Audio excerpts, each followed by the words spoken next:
Good evening, and welcome to the second quarter fiscal 2023 Hewlett Packard Enterprise Earnings Conference Call. My name is Chuck, and I'll be your conference moderator for today's call. At this time, all participants will be in a listen-only mode. We will be facilitating a question-and-answer session towards the end of the conference.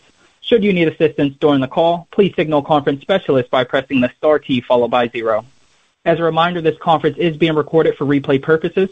I would like to turn the conference over to your host for today's call, Mr. Kurt Karras, Senior Vice President, Treasurer, and Investor Relations. Please proceed, sir. Thank you, Chuck, and good afternoon, good evening, everyone. I'm Kurt Karras, Senior Vice President, Treasurer, and Investor Relations for Hewlett Packard Enterprise. I'd like to welcome you to our fiscal 2023 second quarter earnings conference call with Antonio Neri, HPE's President and Chief Executive Officer, and Tarek Robbiati, HPE's Executive Vice President and Chief Financial Officer. Before handing the call to Antonio, let me remind you that this call is being webcast. A replay of the webcast will be available shortly after the call concludes. We have posted the press release and the slide presentation accompanying the release on our HPE Investor Relations webpage. Elements of the financial information referenced on this call are forward-looking and are based on our best view of the world and our businesses as we see them today. HPE assumes no obligation and does not intend to update any such forward-looking statements. We also note that the financial information discussed on this call reflects estimates based on information available at this time and could differ materially from the amounts ultimately reported in HPE's quarterly report on Form 10-Q for the fiscal quarter ended April 30th, 2023. For more detailed information, please see the disclaimers on the earnings materials related to forward-looking statements that involve risks, uncertainties, and assumptions. Please refer to HPE's filings with the SEC for a discussion of these risks. For financial information we have expressed on a non-GAAP basis, we provided reconciliations to the comparable GAAP information on our website.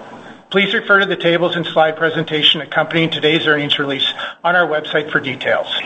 Throughout this conference call, all revenue growth rates, unless otherwise noted, are presented on a year-over-year basis and adjusted to exclude the impact of currency. Finally, after Antonio provides his high-level remarks, Tarek will be referencing the slides and our earnings presentation throughout his prepared remarks. With that, let me turn it over to you, Antonio. Well, thanks, Kurt, and good afternoon. Thank you, everyone, for joining today. In the second quarter, HPE increased total revenues, drove larger contributions from recurring revenues, and expanded overall profitability. I attribute these gains to two primary factors. First, our strategy to pivot our portfolio to higher growth, higher margin areas is working. And second, we are operating with strong discipline. In a market that continues to be dynamic, we grew our revenue 9% year over year to $7 billion. Our annualized revenue run rate, or ARR, increased 38% year over year to $1.1 billion. We grew year over year revenue across our key segments, except in compute, with our intelligent edge and high-performance computing and AI segments delivering particularly standout growth, even though the potential in our HPC and AI segment was somewhat impacted by customer acceptance of certain large deals. HPE achieved exceptional profitability in the second quarter, increasing our non-GAAP gross margins a full 200 basis points to 36.2%, a new record. Our deliberate portfolio mix shift strategy, supported by our operating discipline, helped us generate a non-GAAP operating margin of 11.5%, up 220 basis points from a year ago. Non-GAAP diluted net earnings per share rose 18% year over year to 52 cents at the high end of our second quarter outlook. Free cash flow generated in the quarter was nearly $290 million, an increase of about $500 million from the prior year. As a result of our second quarter performance and our expectation that profitability will increase this fiscal year, we are raising our full-year GAAP and non-GAAP diluted net earnings per share guidance. Tarek will share further details about our full-year updated guidance, including operating profit expectations, later in our call. Our portfolio diversification is a clear strength in winning the business of customers who are taking a data-first approach to modernize their IT estates. The relevance of our strategy at the edge, in hybrid cloud, and in AI, delivered through our HPE GreenLake edge-to-cloud platform, is enabling us to navigate the dynamic microeconomic environment. In the second quarter, we saw some decline in the health of microeconomic conditions, causing unevenness in customer demand, particularly in general-purpose compute. We also see unevenness when comparing customer size, industry, or geography.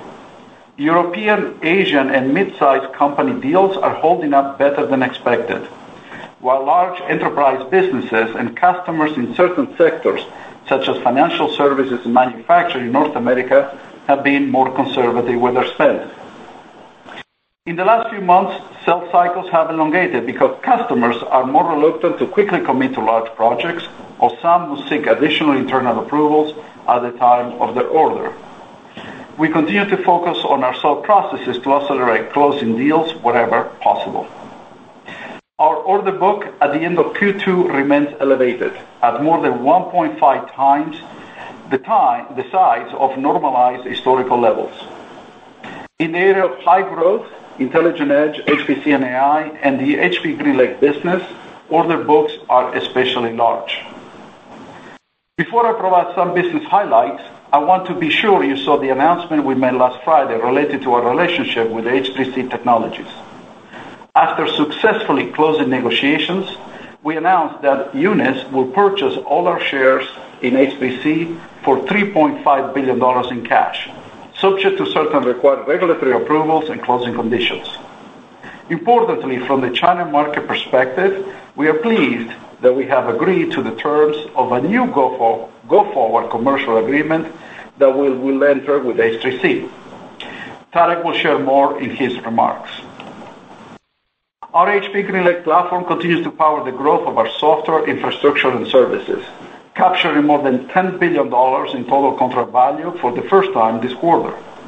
HPE GreenLake also drove our AIR to $1.1 billion in the second quarter, with an increasing portion coming from margin-rich software and services, which now is 66% of our total AIR mix.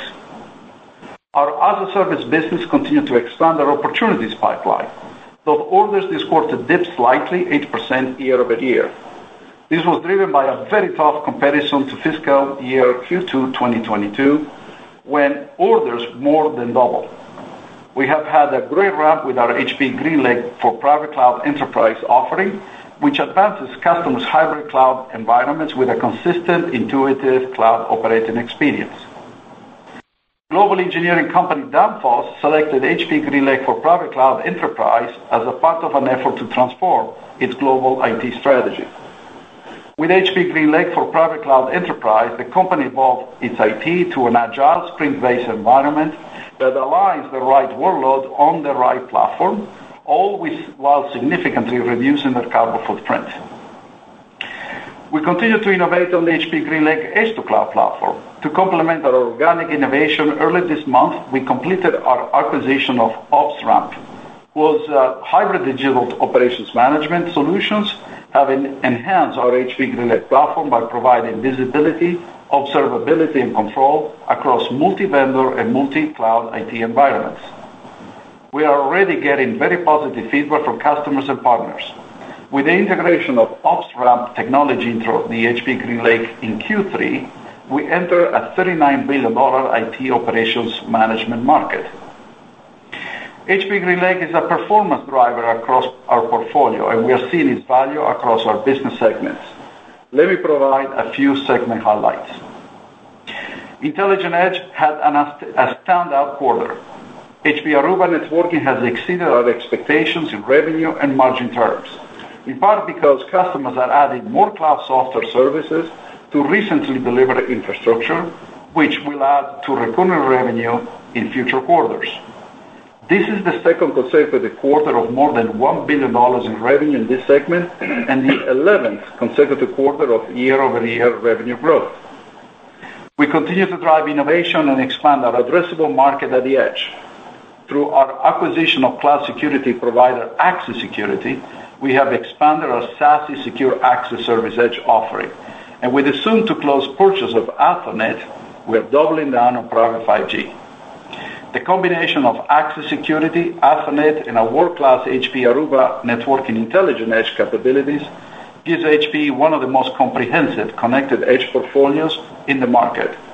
We expect this business to continue to grow in the quarters ahead.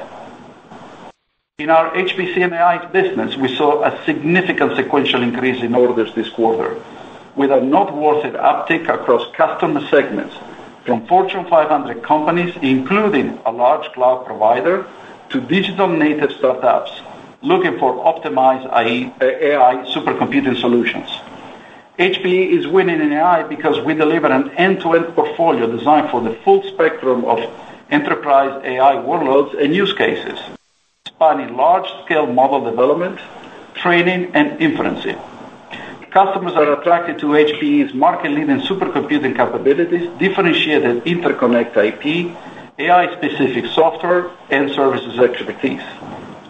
Since the start of the second quarter, we have won multiple large contracts totaling more than $800 million from large cloud providers and enterprise customers that will develop, train, and run AI models. Most of these contracts exceed $100 million each. We expect this pipeline to continue to grow and anticipate these deals will generate significant revenue in later quarters. For example, in Q2, HPE won an AI-focused deal with Crusoe Energy, a cloud provider pioneering infrastructure that taps into stranded energy like wasted methane or trapped renewable energy to power compute resources. Using HPE Cray supercomputers as a generative AI foundation, Crusoe will enable customers to train and run scale AI models in a sustainable way. Crusoe's mission is to align the future of computing with the future of the climate, and this deal enables a significant offering of a climate-aligned supercomputing service solution. Just last week, the top 500 supercomputer list was released, and HPE systems comprise more than one-third of the top 100 most powerful systems in the world, including Frontier in the number one spot. In this latest evaluation, the performance of Frontier, the world's first exascale supercomputer, jumped by another 8%. In the quarter, we recognized a portion of the total revenue of our second exascale system called Aurora for Argonne National Laboratory. Aurora will develop a series of generative AI models to run on the HPE Cray EX supercomputer, which includes HPE Slingshot, a proven Ethernet interconnect that can scale to the system's more than 60,000 GPUs and more than 21,000 CPUs.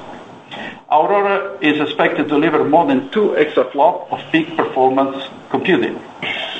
Argonne plans to open the generative AI models to scientific community for a range of research, including an initial focus on accelerating drug discovery and cancer research. AI is a significant profitable growth opportunity for HPE and our shareholders in a space where HPE has unique differentiation, evident in the momentum of our business. In just a few weeks, we will host our annual customer event, HPE Discover, where we'll make breakthrough announcements in HPE GreenLake, hybrid cloud, and AI solutions that we anticipate will accelerate the demand for our differentiated portfolio. We hope many of you will join us in Las Vegas to see our strategy and diverse offerings come to life firsthand. In our storage segment, our pivot to IP-owned products continue to get traction in the market, shown by the impressive ramp of HPE Alletra offerings. HPE Alletra revenue increased more than 100% year over year. In April, we announced new storage services, HPE GreenLake for block storage and HPE GreenLake for file storage. The new services leverage HPE Alletra storage to simplify data lifecycle management with an intuitive cloud operations to store, manage, and protect customers' data, wherever it resides. In the month between launch and the close of the quarter, customer orders for the solutions were strong. For example, the Dallas Cowboys selected HPE GreenLake for block storage because they believe the simple management, efficient scale, and high performance delivered by a new solution will add even more value to their IT operations and customer experience. In compute, our continued focus on pricing discipline has added to the segment's profit contribution. We continue to see some sluggishness from large accounts, many of which have placed large orders when industry supply was more constrained. As we look ahead, we are focused on unit growth in other segments of the market. We are executing our strategy and delivering strong results, including year-over-year revenue growth, record gross margin, and expanded earnings. HPE's year-over-year revenue growth, earnings per share expansion, and consistent increase in AR contribution over the last 2+ years demonstrate the effectiveness of our strategy in shifting our portfolio to higher growth, higher margin areas, rich in software and services. Our strong operational discipline continues to drive operating leverage across the company. I'm personally proud of the 60,000 team members whose commitment to bold thinking and innovation is helping our customers achieve their goals. Our customers are counting on HPE as a key partner to help them capture opportunities ahead from the edge to hybrid cloud to AI. While the macroeconomic environment may introduce more uncertainty in the short term, I am confident that our winning strategy, diverse portfolio, and continued innovation position us well to deliver for our customers and shareholders. I now would like Tarek to provide business segment details and specifics about our progress. So Tarek, over to you. Thank you very much, Antonio. I will start with a summary of our financial results for the second quarter of fiscal year 23.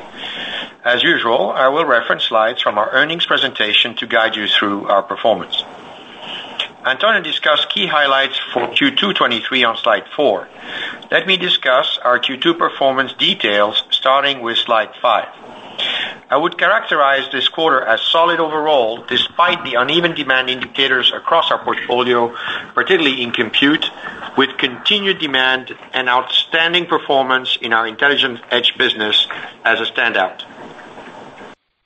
We are very pleased that we are successfully driving further diversification of our business mix towards our higher growth, higher margin portfolio of Intelligent Edge, HPC and AI, and HPE GreenLake solutions.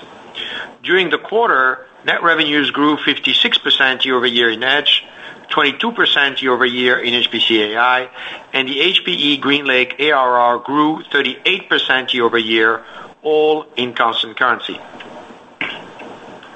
The pivot of our portfolio towards higher growth, higher margin markets, it's clearly visible in the expansion of gross margins, and our strategy is working.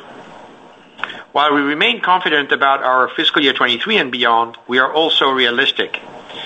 Demand through much of the past 2 years has been above trend, as attested by our growing order book over the fiscal year 20 to 22 period throughout our business, including compute, which is very cyclical in nature. Demand shifted from fiscal year 22 end to uneven in Q1 and was even more uneven in Q2 across our portfolio.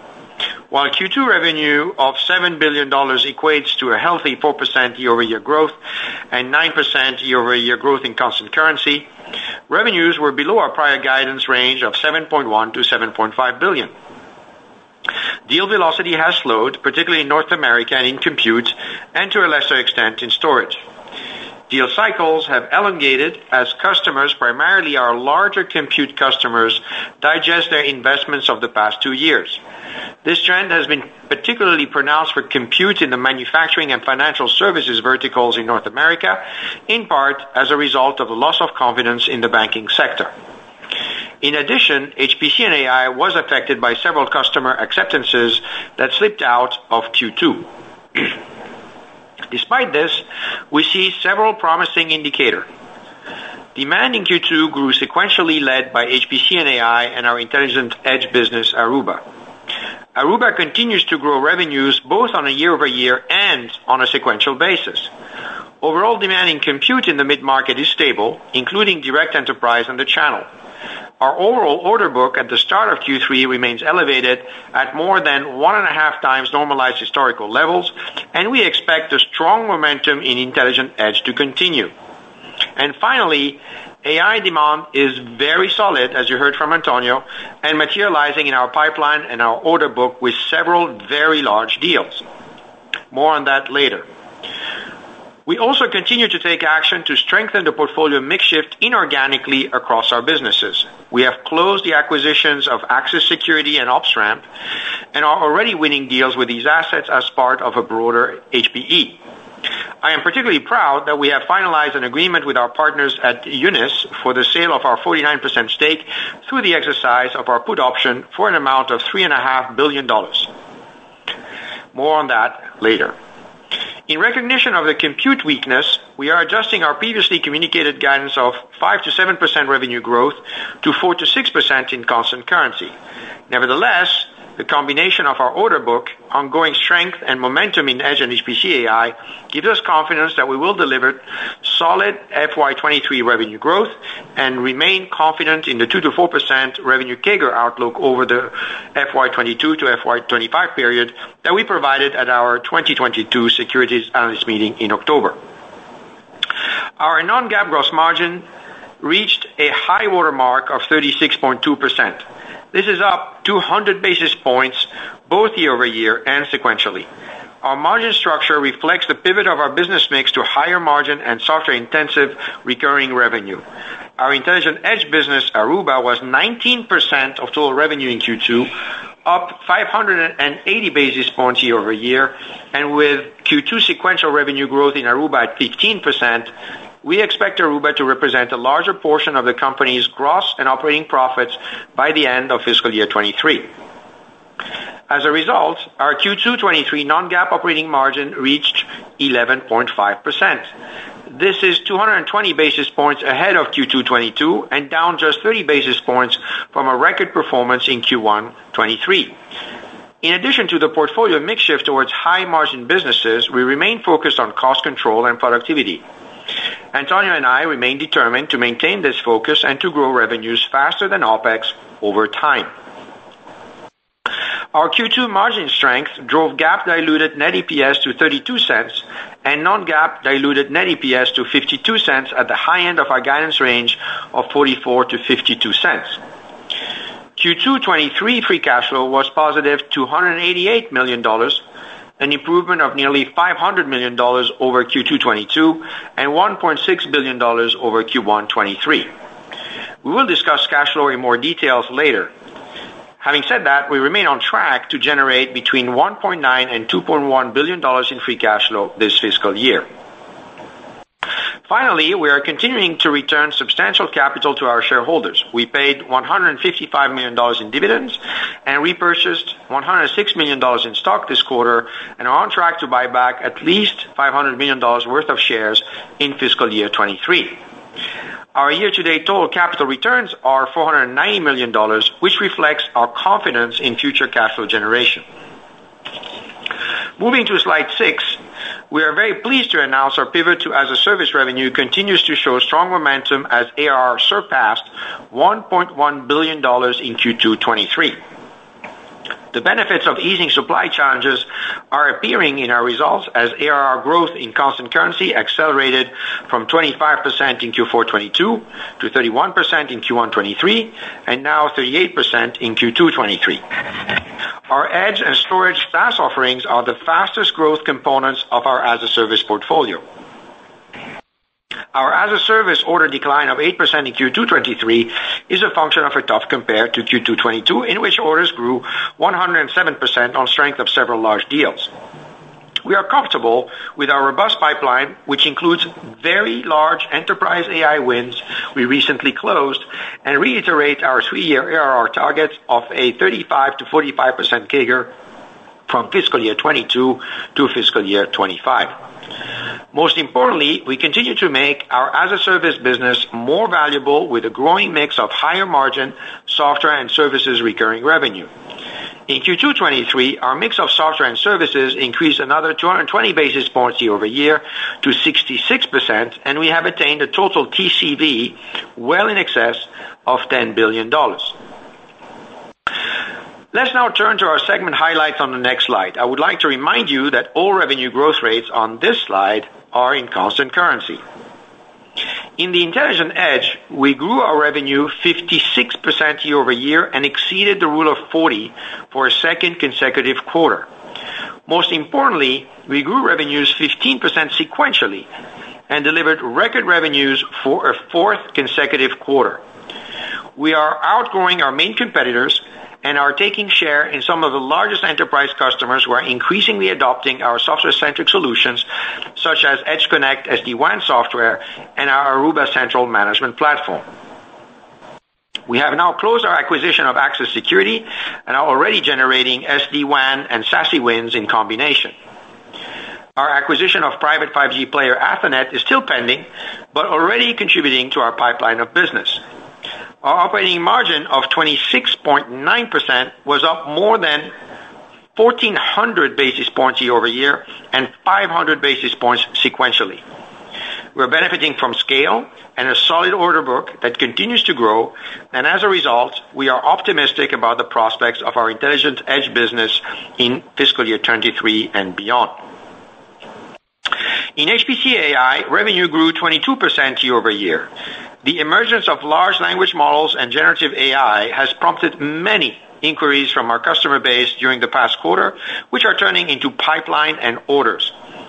In the past few months, we have multiple large enterprise AI wins totaling more than $800 million and counting. This includes large AI as a service deals under the GreenLake model. We believe building and operating large AI models requires unique computational capabilities, including silicon and software, that our great supercomputers and HPC AI solutions are extremely well positioned to enable. We expect AI demand to drive healthy revenue growth in the future and intend to invest organically and inorganically to fully grasp this opportunity, as our acquisitions of Determined AI and Pachyderm attest. The early stage of the AI market, tightness in certain key components, and long lead times in this business means that operating margins in the business unit will continue to fluctuate. Storage revenue grew 2% year over year. HPE Alletra revenue grew triple digits in Q2 for the fourth consecutive quarter, lifting our total all-flash array growth to 20% year over year. HPE Alletra is driving a long-term mix shift to higher margin software-intensive as-a-service revenue.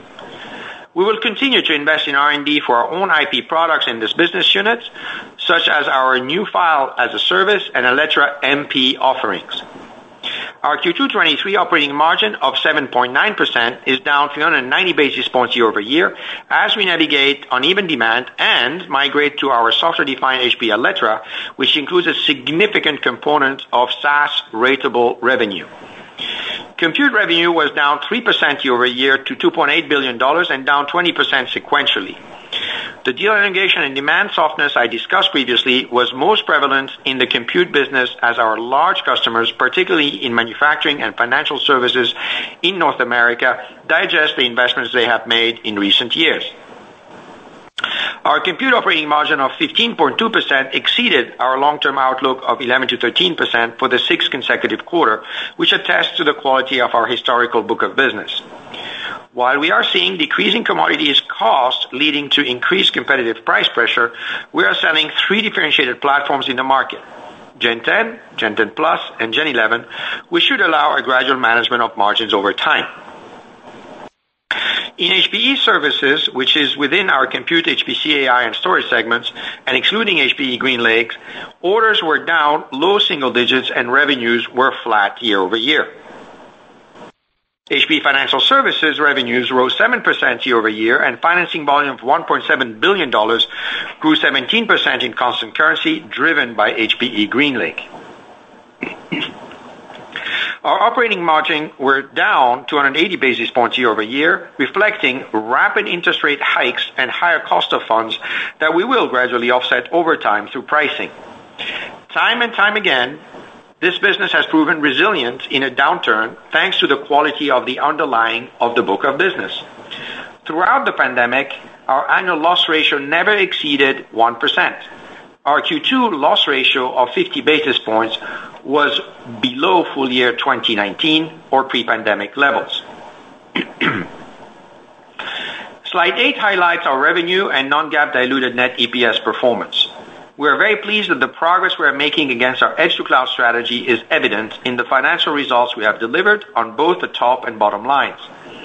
We have again grown both our revenue and non-GAAP diluted net EPS in Q2 23 year-over-year, despite our transition towards a recurring revenue model, an uneven spending environment, and FX rates remaining a significant headwind that impacted revenue growth by 480 basis points in Q2 23. Slide 9 illustrates the progress we have made in our gross margin structure. Our Q2 23 non-GAAP gross margin is up 200 basis points year-over-year. Our growing gross profit and margin are a testament to the success of the strategic pivot of our portfolio and the pricing actions we have taken.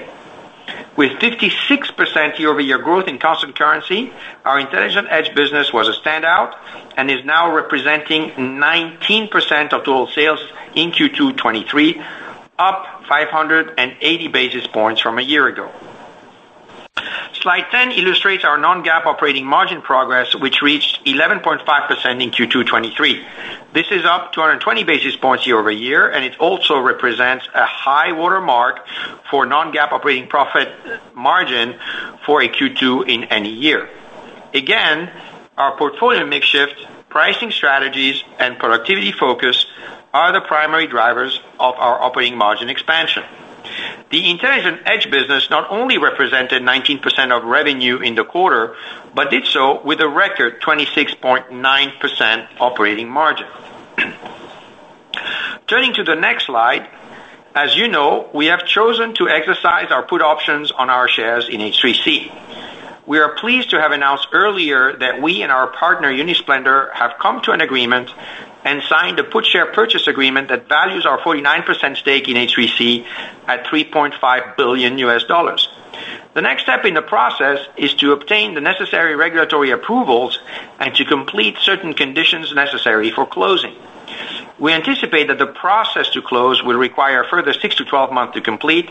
However, this timeline could be further extended pursuant to the terms of our agreement. We intend to update our plans for the use of proceeds once the transaction closes. You can assume that we will use the same disciplined return-based framework for evaluating investments, capital returns, and maintaining an investment-grade credit rating we have outlined in the past. As part of this framework, we may consider a range of allocation activities, including but not limited to both organic and strategic investments, return of capital to shareholders, repayment, and/or redemption of outstanding debt and general corporate purposes. We have also negotiated the terms of a new go-forward strategic sale agreement to be entered into with H3C that covers the commercial sales, service, and reseller arrangements between the companies. We're firmly committed to serving our customers and to continuing to do business in China through both direct sales and our partner H3C. Finally, as you see on this slide, we are continuing to benefit from H3C dividends in fiscal year 23, and we'll provide a more detailed update at SAM in October 23 as to our go-forward expectations in this area. In Q2 23, we are pleased to have generated a positive $889 million in cash flow from operations and $288 million in free cash flow. Our free cash flow improved by $1.6 billion sequentially from a seasonally low Q1 23 and was also nearly $500 million above our Q2 22 free cash flow. We expect to generate significant free cash flow in the remainder of fiscal year 23 and reiterate our guidance of $1.9 to $2.1 billion. Net income was the primary driver of our positive free cash flow. Working capital continued to be a use of cash in the quarter. The timing of receipts and payments plus continuing inventory investments have lifted our cash conversion cycle to a positive 24 days in Q2 23. We expect to exit the year with a neutral cash conversion cycle. Also, please remember, we have made significant CapEx investments in HPFS volumes to drive future revenue growth in subsequent quarters. Now let's turn to our outlook on slide 13. As we have mentioned, demand for our products and services was more uneven in Q2 23 across our business than it was in Q1 23. Macro uncertainty is affecting some of our end markets, yet customer investment is rising in other end markets such as Edge and HPC AI.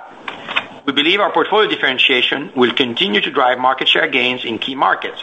We're also entering Q3 23 still carrying a substantial order book relative to pre-pandemic levels. Let me reiterate that our guidance incorporates our current thinking on the macroeconomic picture, inflationary pressure, and FX risk, which represented a 480 basis point headwind to revenue growth in Q2 23. I would like to remind you that approximately 50% of our revenue is generated in foreign currencies. We had indicated at our last earnings announcement that our financial performance in fiscal year 23 is likely to be more weighted to the first half of the year than is typical. We continue to view that as the proper lens for fiscal year 23. For Q3 23, we expect revenues in the range of $6.7 to $7.2 billion. At the midpoint of the range, this represents revenues that are stable year over year and, most importantly, flat sequentially in reported dollars. We expect GAAP diluted net EPS of 34 to 38 cents and non-GAAP diluted net EPS of 44 to 48 cents. This outlook assumes the current levels of demand we have been experiencing remain relatively unchanged, that we continue to make progress on the delivery of our order book, and no further deterioration from FX rates. Given the weakness in compute demand, we are adjusting our previously communicated fiscal year 23 guidance of 5 to 7% revenue growth to 4 to 6% in constant currency and expect FX to be a 250 to 300 basis points revenue headwind. In parallel, we also expect our margin strength from portfolio mix shift to deliver non-GAAP operating profit growth of 6 to 7%, which is up from our prior 5 to 6% view. We are lifting our GAAP diluted net EPS guidance from $1.40 to $1.48 to a new range of $1.42 to $1.50 and raising our non-GAAP diluted net EPS guidance from $2.02 to $2.10 to a new range of $2.06 to $2.14. We reiterate our guidance for free cash flow of $1.9 to $2.1 billion. For I&E, we have benefited in the first half 23 from FX hedging costs lower than we originally forecasted. The combination of this plus other anticipated benefits in the second half of 23 now leads us to expect I&E to be neutral on a full year basis versus our prior expectation of a $20 to $40 million expense. In terms of capital returns, we expect to return approximately 60% of free cash flow to shareholders via dividends and repurchases, and we are maintaining our dividend and expect to repurchase at least $500 million worth of shares in fiscal year 23. So to conclude, we see the uneven end market demand in FY23 as an opportunity for HPE to accelerate our portfolio pivot to faster growth, higher margin, recurring revenues. Antonio and I look forward to continuing our execution momentum through fiscal year 23 and beyond. Now with that, let's open it up for questions. We will now begin the question and answer session. To ask a question, you may press star then 1 on your touch-tone phone. If you're using a speakerphone, please pick up your handset before pressing the keys. And to withdraw your question, please press star then 2. We also request that you only ask one question. And our first question will come from Shannon Cross with Credit Suisse. Please go ahead. Thank you very much. Antonio, can you dig a bit more into the significant outperformance you continue to see in Intelligent Edge? You know, you're gaining share. The market remains strong. I know there's some backlog, but it seems as if end demand is also remaining pretty solid. So, you know, as you look at this business, you know, how should we think about seasonality over the coming quarters because it's been so strong in the first half? You know, how do you think about a more normalized growth rate in the business? And just any more color you can give because it has been such a strong performer. Thank you. Well, thank you, Shannon. You know, we are incredibly pleased about the performance of Intelligent Edge. If you recall, this has been a story in the making since the acquisition of Aruba in 2015, which I completed. And then in 2018, I committed to invest $4 billion over the next 4 years. And the result of this growth is a combination of many things. Number one, a very differentiated portfolio, which is cloud-driven. A lot of what we do is SaaS subscription, which drags a lot of infrastructure in the campus and branch, but now more and more at the edge of the data center. Second is the fact that, our team has executed extremely well in targeting growth areas in the market by customer segment and verticals and use cases. And then after that, I will say, the cloud AI experience that we build in the portfolio with the simplicity of use is one of the reasons why customers prefer the HPE Intelligent Edge now delivered to HPE GreenLake offering. And over time, we have added more and more functionality, both organic and inorganically. I think organically, the AI Ops is a point of differentiation for us. We talk about AI these days, but we embedded AI in our HPE Aruba Central, now part of the GreenLake, several years ago. We added, obviously, the SD-WAN component of our portfolio through the acquisition of Silver Peak. And now, as Tarek said, we have closed the access security. And think about it this way: for every $1 of SD-WAN, it should be $1 of SASE attached to it. That's why it was fundamental for us to bolster that type of capability. And then we are very bullish about the opportunity to provide private 5G as an extension of the connectivity layer with Wi-Fi, LAN, and SD-WAN. And then over time, we're going to continue to grow our data center footprint because of the organic investments we've made over a number of years, which actually the differentiation comes from the silicon side and as well as from the software side. 80% plus of our portfolio in the campus and branch has our own silicon. We use our own chipsets. And obviously, the software we deliver to Aruba AOS-CX is programmable to that silicon. So those are the reasons. I think the use cases continue to be very evident in the hospitality. Obviously, as the services sector continue to do well, customers want a connected experience. We see that in healthcare. I see that as a part of my engagement in the healthcare, since I'm a director in an insurance company. We see that in manufacturing through automation and robotics. If you're not connected, obviously you can't deliver any of that. But in the end, it's all about the digitization of enterprise, and the first step to digitize in a data-first approach is the connectivity. So that's why we are very bullish about this. I think the business will continue to grow double digits. That's why we laid out a few quarters back the Rule of 40. Whatever is the mix of growth and profit. But so far, we have blown through the Rule of 40. If you add 56 and the 27, that's pretty much a rule of 80 plus. And so that obviously is now sustainable, but we're gaining share, and that's what really matters. Great. Thank you, Shannon. We'll take our next question, please. The next question will come from Samik Chatterjee with J.P. Morgan. Please go ahead. Hi. Thanks for taking my question. Maybe I can ask you on the AI pipeline that you discussed a few times on the call. How are you thinking about the land and expand opportunities as you sort of engage with these customers? I know you referenced an $800 million pipeline that you booked recently.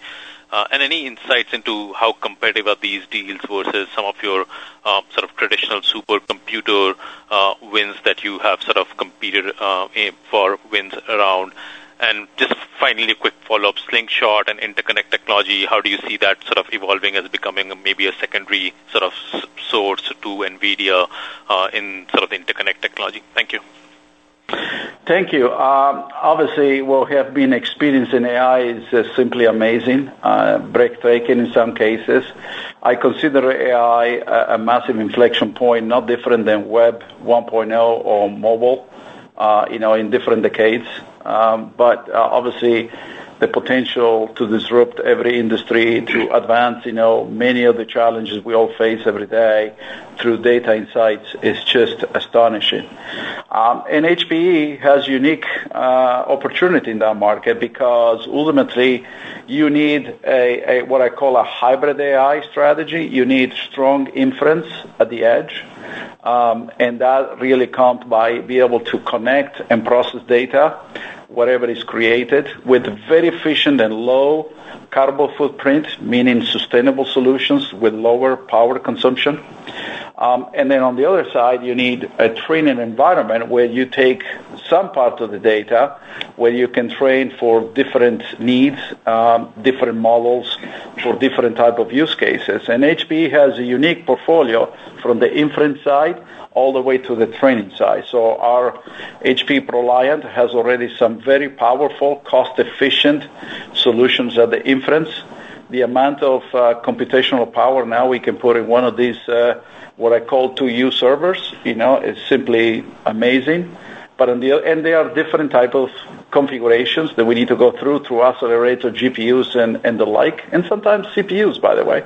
And on the other side, obviously on the training side, you need at-scale type of models with very specialized stacks, and that's where HPE, through organic and inorganic acquisition, really excel, because delivering these large amount of GPUs as a coherent system requires enormous expertise, and that's where HPE has unique differentiation in delivering AI at scale through supercomputing. Think about the old tech become the new tech in many ways. Second is unique IP, and you named HP Slingshot.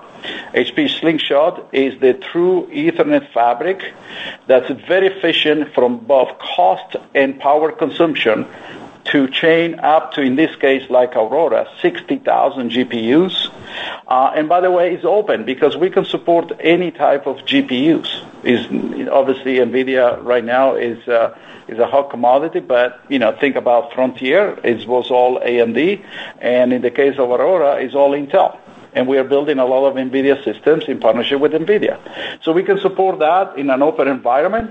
The other piece of this is the fact that HPE has unique software. In order to present this system in a coherent way, you need software to manage contention of resources, because the most important metric for developers is the starting and the completion of the model.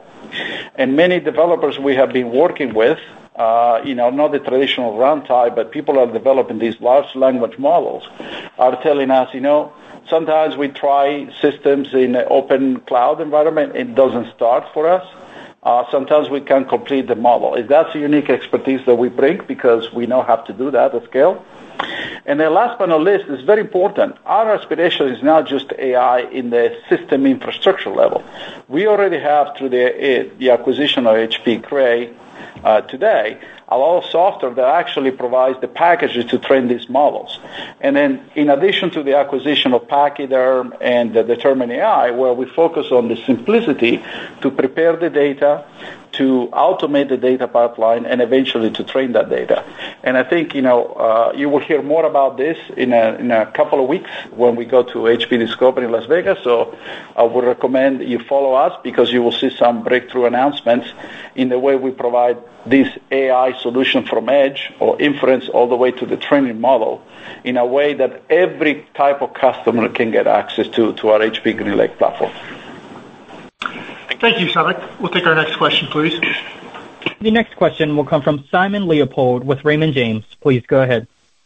Thanks for taking the question. I wanted to just get a better understanding about how you're thinking about the server cycle. And what I'm pondering here is some of the third-party market researchers are predicting a rebound in server sales in calendar 24, particularly coming from enterprise and telco operators, and that's been I think, strong verticals for you. How are you thinking about how this cycle that you highlighted the demand absorption that's occurring now? How do you see this playing out over multiple quarters? Well, Simon, we will be there. Obviously we have a large footprint. We participate in many of the verticals you described. In the short term, obviously, we see a significant challenge in financial services.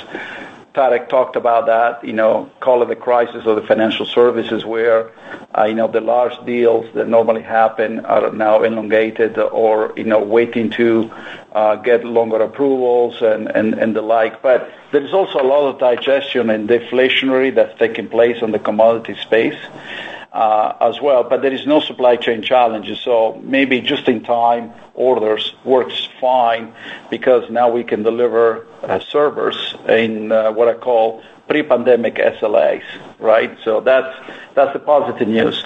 Now, it's hard to predict, to be honest with you. We commented that Europe and Asia and mid-market seems to be holding up. I agree with you that telco should be a growing opportunity. And listen, we have very optimized compute platform for virtualization and RAN deployments. We have very strong partnerships with the equipment providers. We have a platform called HPE ProLiant 110 that's really very specialized for the virtualization of the RAN. And as 5G deployments take hold, we expect to capture a size of that. But right now it's a little bit blurry, and that's why with Tarek we felt prudent and pragmatic in many ways to readjust that guidance for the short term. Ultimately, I think, I believe long term there is a growth opportunity driven by the growth of data we see in the market. That data needs to be processed. The world is hybrid, so the balance between the public cloud and on-prem or co-locations in at the edge continues to be there. I think form factors are evolving at the same time. But I think, it comes down to the unit growth, and the unit growth at what average unit price. These systems are becoming way more dense and more intelligent in many ways. But at the same time, think about units and then attach rates and then what happened with the cost of commodity. So there will be unit growth. I think there will be segments that will drive unit growth, but we have to see a little bit more before we can call that growth at this point in time. Thank you. Thank you. Thank you, Simon. We'll take our next question, please. The next question will come from Amit Daryanani with Evercore. Please go ahead. Yep. Thanks for taking my question. I wanted to go back to the intelligent edge discussion, if I may, and I think your growth and margins are both obviously very impressive here. I think the growth rate's higher than what Arista is doing. So maybe just spend a little bit of time on how much of this growth is really end demand driven versus perhaps backlog liquidation driven. Just anything on the backlog and what's happening over there would be helpful. And then, I guess, Antonio, as you think about intelligent edge, your stock price clearly is not reflecting all the value that this segment is creating for your customers. So I'm wondering, have you looked at or thought about different ways to unlock that potential value over time? Thank you. Well, thank you for the question. I hope you will be writing about this because, to your point, right, we are not getting credit for the stellar performance. And honestly, a story in the making for a number of quarters, right? So this was the 11 consecutive quarters of growth for that business, which is, very impressive in my mind. And, I think Tarek had a little bit of challenge saying 1,400 basis points. I mean, normally it's 100 plus or 200 plus, but 1,400, it was a little bit awkward to say it. And I think it's because, we have that unique differentiation and the software that makes that portfolio so special in many ways, and that's what customers are attracted to. Now, as I think about what is driving, I think it's basically demand rolling through that very large order book, and as I said in my remarks, the order book for both the intelligent edge and AI remains very, very large, and that demand improves sequentially, as Tarek said. And so, we keep, trying to work that order book, but we keep feeding the order book with sequential growth in that demand. And we don't believe that demand is poised to go down, significantly from here. In fact, we believe it's going to be somewhat steady, but that's why we need to keep innovating and keep adding functionalities and capability to that portfolio. As Tarek said, 19% almost of the revenue now is coming from this portfolio, and this portfolio enables us to build scale. Also, it allows us to build the as-a-service model, because a lot of what we have done with GreenLake came from the extraction of the cloud coming from this business that we expanded in the rest of the portfolio in hybrid cloud and AI. So it's a very important, critical business. I think, the market is starting to see a sizing, increase before they give us credit. But I think now everybody has to take notice of that. Yeah. And Amit, if I can add to what Antonio said, I mean, this market is healthy and it will continue to grow in the upper single digits for several years to come. We're very comfortable with this. We're also investing in adjacent TAMs. Antonio spoke about SASE, private 5G, but also data center networking for us is a massive opportunity that we're going after. We're generating already a lot of revenues in there. Aruba today represented 19% of total revenues in Q2. if you really look at where we were at the end of fiscal year 22, to put things in perspective, we were only at 13% of total revenues. So we believe we'll be stably in the high teens as percentage of revenues for the whole of the company. And then I'll let you do the math with regards to how much Aruba will represent as percentage of total operating profit of the company. So Aruba is absolutely core, and you know that when we pass the 15% mark of total revenue, the stock market should take notice about that. And by way of comparison, if you compare Aruba in size to its next competitor, Juniper, it has roughly the same revenue at the end of the second quarter, but Juniper has 14% operating profit margin, and Aruba is at 26.9%. That speaks volumes about the performance of Aruba. I would say, you asked a question, how you consider unlocking the value. I mean, as you can expect, we rarely review with our board, strategies to maximize value for our shareholder, but we believe the edge is critical to our strategy because it's aligned to the customer need. You need a connectivity to drive the digital transformation. Without that, it's incomplete. At the same time, I know I talked about the leverage of the edge portfolio and the cloud for the rest of the company.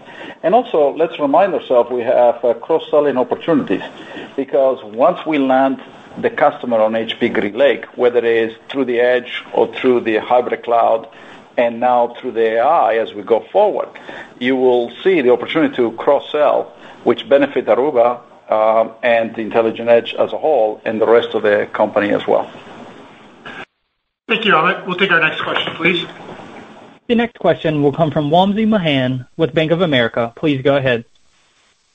Yes, thank you. I was wondering if you could maybe share some color on your comments regarding deal velocity slowdown, both in compute and storage, and you noted manufacturing and financial services verticals in particular for compute. Can you share some color on how linearity was in the quarter, and are you baking in an increased deceleration in other verticals as you look at your back half of the year? Thank you. Thanks, Wamsi. I think Tarek mentioned that we assume in our guidance current level of demand and no further deterioration. Demand in compute was slightly down from the previous quarter compared to everything else that was up sequentially.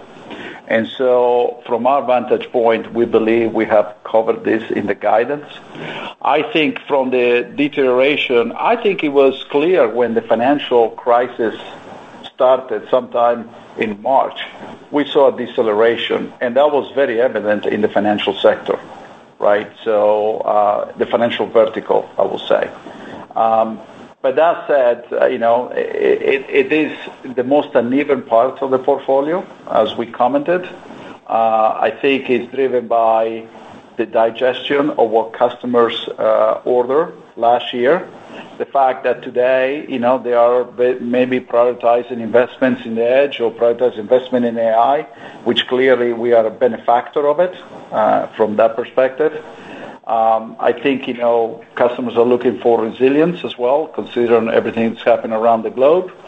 And then also understanding what's happening with the cost of the commodities as we go through this transition. And ultimately, at some point, right, we'll see what the consumer market is going to do because the consumer is a driver of data as well. And so we need to understand those trends. But I will say, from that vantage point, I think clearly the compute market as a whole, and this is important we segment this because sometimes, people refer compute as a servers. We don't refer that as a servers. We refer that as a specific general purpose compute. The servers includes obviously high performance computing and other form factors, but in that space clearly is the most uneven at this time. Thank you, Wamsi. And operator, we have time for one more question, please. Our final question will come from Tony Sacconaghi with Bernstein. Please go ahead. Yes, thank you for taking my question. I'm just wondering if you can just help triangulate some of the numbers around backlog that were highlighted on the call. So I think backlog exiting last quarter was 2 times normal, exiting this quarter was 1.5 times normal, so it came down quite a bit. But you added $800 million in orders in the Intelligent Edge business. So that would suggest there was like really dramatic drawdown, like $1 billion+ of backlog in other businesses. So is that the right way to think about it, or am I triangulating it incorrectly? And also, how do you keep saying that demand improved this quarter versus last quarter, but revenue was down and you drew down a lot of backlog. So I'm also just trying to reconcile that. Thank you. Sure. So a couple of things are correct. So last quarter, right, we exited with an order book that was 2 times historical levels. And we refer to historical levels to pre-pandemic, Tony. And then this quarter, we're exiting 1.5. What is different is that the mix of that order book is different, right? Because obviously the growth we have in Intelligent Edge and AI is substantial, obviously. But the $800 million, I want to clarify that for you, Tony. The $800 million was just in the AI space. And every segment grew sequentially orders, except compute, which was very, slow, low single digits demand decline. And so clearly, when you want to isolate, it's compute particularly in North America, is compute particularly in these 2 segments we described, financial services and manufacturing. But the mix of that order book has shifted because now the larger order book is actually in the Intelligent Edge and it is in AI. And the $100 million I described early on are all 100% orders that we got in the AI space because we saw a significant uptick, and that came from Fortune 100 500 companies, some of these digital native large language models companies and a large cloud provider. But ultimately, that's what's happening. And the compute, that's why we are readjusting that guidance on revenue because of the unevenness in compute. But overall, we are, as a total company, 1.5 times where normally we should be. Thank you. Okay. Yeah.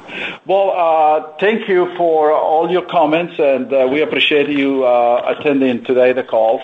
I mean, I will leave with a simple message, right? So I think, overall, HPE had a very solid quarter. Obviously, we were not at the total revenue consensus as people put out there, but the fact of the matter, we grew revenues. We significantly grew our recurring revenues, and we had an exceptional profitability for the quarter, and this was driven by our pivot. And you can see the pivot and the meaningful impact that Intelligent Edge and AI is having to our business. We didn't spoke a lot about storage, but storage grew 2%. And at the same time, the Alletra platform, which is a software-defined platform, grew in excess of 100%. And a big portion of that revenue is actually deferred. So I think in the short term, we're going to navigate this uneven demand in compute, but we are very pleased about the momentum we have in hybrid cloud with GreenLake AI, and which is a massive, massive opportunity for the company with a unique differentiation, and obviously the Intelligent Edge, which is delivering a standout performances quarter after quarter after quarter.